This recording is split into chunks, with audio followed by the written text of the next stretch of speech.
Welcome back to another video of GST exemption under GST, जिसपे आज हम लोग बात करने वाले हैं बैंकिंग और फाइनेंशियल सर्विसेज के। तो सर, अगर कोई बैंकिंग और फाइनेंशियल सर्विसेज दिया जा रहा है तो उस पर जीएसटी क्या हो जाएगा?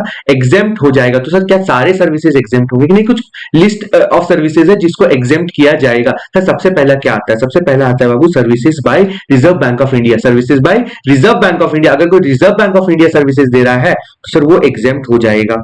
उसके बाद बोला कि सर बैंकिंग कंपनी जो है ना सर, वो सेविंग अकाउंट खुलवा रही है, सेविंग बैंक अकाउंट खुलवा रही है सर अंडर द स्कीम प्रधानमंत्री जनधन योजना। प्रधानमंत्री जनधन योजना सर, अगर इस स्कीम के अंदर में बैंक अगर कोई भी सेविंग अकाउंट खुलवाता है तो सर वो सर्विसेज क्या हो जाएगा? जीएसटी से एग्जेम्प्ट हो जाएगा। उसके बाद अगला आता है बाबू, अगर कोई भी डिपॉजिट दे रहे हैं या सर लोन्स एंड एडवांसेस दे रहे हैं सर, उसके अगेंस्ट में जो हम इंटरेस्ट या डिस्काउंट चार्ज कर रहे हैं सर, उस पर भी जीएसटी एग्जेम्प्ट है। लेकिन सर यहाँ पे बोल दिया, अगर क्रेडिट कार्ड है उससे रिलेटेड कोई आप इंटरेस्ट ले रहे हैं तो उस पर जीएसटी एग्जेम्प्ट नहीं है, उस पर जीएसटी एग्जेम्प्ट नहीं है। अगला बोल रहा है वो sale and purchase of foreign currency. Sir, sale and purchase of foreign currency जो होता है सर, वो जीएसटी से एग्जेम्प्ट है। सर, क्या सारे क्या हम जाएंगे तो सर क्या वो एग्जेम्प्ट होगा? नहीं, अगर हम कन्वर्ट करने के लिए जा रहे हैं ना तो वो सर जीएसटी से चार्जेबल होगा। लेकिन अगर कोई बैंक दूसरे बैंक को ये सर्विस दे रहा है फॉरेन करेंसी का तो सर ये एग्जेम्प्ट हो जाएगा। सर, कोई ऑथराइज डीलर है, वो ऑथराइज डीलर को दे रहा है तो सर वो एग्जेम्प्ट हो जाएगा। अगर कोई बैंक ऑथराइज डीलर को दे रहा है सर वो एग्जेम्प्ट हो जाएगा, हाँ कि ना? सर, यहाँ पे वही बोला कि सर अगर कोई फॉरेन करेंसी जनरल पब्लिक को दिया जा रहा है तो सर उस पर जीएसटी एप्लीकेबल हो जाएगा। साथ में बोला अगर सर बैंक आरबीआई को दे रहा है ये फैसिलिटी तो सर ये भी जीएसटी में चार्जेबल हो जाएगा, एग्जेम्प्ट नहीं होगा। जीएसटी में चार्जेबल हो जाएगा, एग्जेम्प्ट नहीं होगा।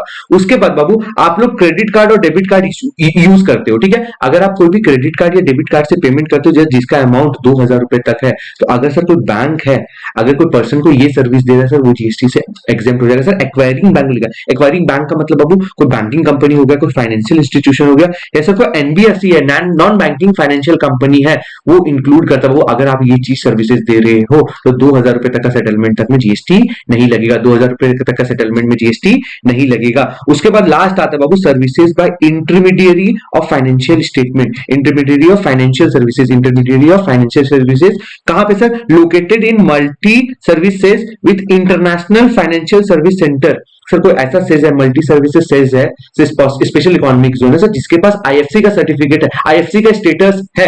अगर आप वहां पे कोई इंटरनेशनल फाइनेंशियल सर्विसेज दे रहे हो तो सर वो क्या हो जाएगा? जीएसटी से एग्जेम्प्ट हो जाएगा। सर, करेंसी से भी रिलेटेड हो तो एग्जेम्प्ट हो जाएगा, लेकिन वो करेंसी इंडियन रुपी से रिलेटेड है तो उस पर जीएसटी एग्जेम्प्ट नहीं होगा। सर, ये टोटल चार था। सबसे पहले सर आरबीआई, सर दूसरा आया सर अगर सेविंग अकाउंट खुलवा रहे प्रधानमंत्री जनधन योजना के अंदर, सर उसके बाद हो गया सर इंटरेस्ट वाला, उसी में आगे सर फॉरेन करेंसी वाला।